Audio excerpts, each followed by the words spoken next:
കണ്ണൂർ മട്ടന്നൂർ വെളിയമ്പ്രത്താണ് ഇങ്ങനെ കാറ് ഒരു വെള്ളക്കെട്ടിലേക്ക് മറിഞ്ഞു വീഴുന്ന ഒരു അവസ്ഥയുണ്ടായത്. സാധാരണ ഈ വെളിയമ്പ്രം എന്ന പ്രദേശം സാധാരണ കനത്ത മഴയുണ്ടാകുന്ന സമയത്ത് സ്ഥിരമായി വെള്ളക്കെട്ടുണ്ടാകുന്ന ഒരു പ്രദേശമാണ്. അതുകൊണ്ട് തന്നെ ആളുകളൊക്കെ തന്നെ നല്ല ജാഗ്രത പുലർത്താറുണ്ട്. ഇത്തവണ ബാംഗ്ലൂരിൽ നിന്ന് വന്നൊരു സംഘമാണ് ഇത്തരത്തിൽ വെളിയമ്പ്രത്ത് ഉണ്ടായിട്ടുള്ള വെള്ളക്കെട്ടിലേക്ക് വീണത്. എന്തായാലും ആശ്വാസകരമായ വാർത്ത എന്നത് ഇന്ന് രാവിലെ തന്നെ ഇത്തരത്തിൽ ആളുകളുടെയും അതുപോലെ തന്നെ അധികൃതരുടെയും ഒക്കെ ഇടപെടലിന്റെ ഭാഗമായിട്ട് ആ കാറിലകപ്പെട്ടിരുന്ന ആളുകളെയും കാറിനെയും പുറത്തു കൊണ്ടുവരാൻ സാധിച്ചു എന്നതാണ്. അതുകൊണ്ട് തന്നെ അവിടെ ഒരു ആളപായമില്ലാത്ത രീതിയിലുള്ള ഒരു രക്ഷാപ്രവർത്തനം ആളുകൾക്ക് അല്ലെങ്കിൽ അവിടെ ഉണ്ടായിരുന്ന അധികൃതർക്കും മറ്റ് രക്ഷാപ്രവർത്തകർക്കും കാഴ്ചവെക്കാൻ സാധിച്ചു. അതുകൊണ്ട് തന്നെയാണ് അവിടെ ജീവൻ പൊലിയുന്ന ഒരവസ്ഥയുണ്ടാവാതിരുന്നത്. അതുകൊണ്ട് തന്നെ ഇത്തരത്തിൽ കണ്ണൂർ ജില്ലയിൽ പലയിടങ്ങളിലും താഴ്ന്ന പ്രദേശങ്ങളിൽ വെള്ളക്കെട്ടുണ്ടാകുന്ന ഒരവസ്ഥയുണ്ട്.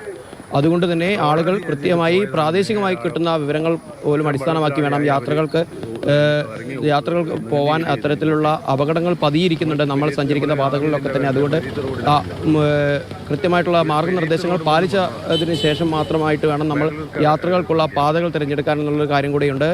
പൊതുവെ മട്ടന്നൂർ മേഖലയിലൊക്കെ തന്നെ മഴ കനത്തു പെയ്യുന്ന ഒരു അവസ്ഥയുണ്ട്. നമ്മൾക്കറിയാം മട്ടന്നൂരിലാണ് കണ്ണൂർ അന്താരാഷ്ട്ര വിമാനത്താവളം.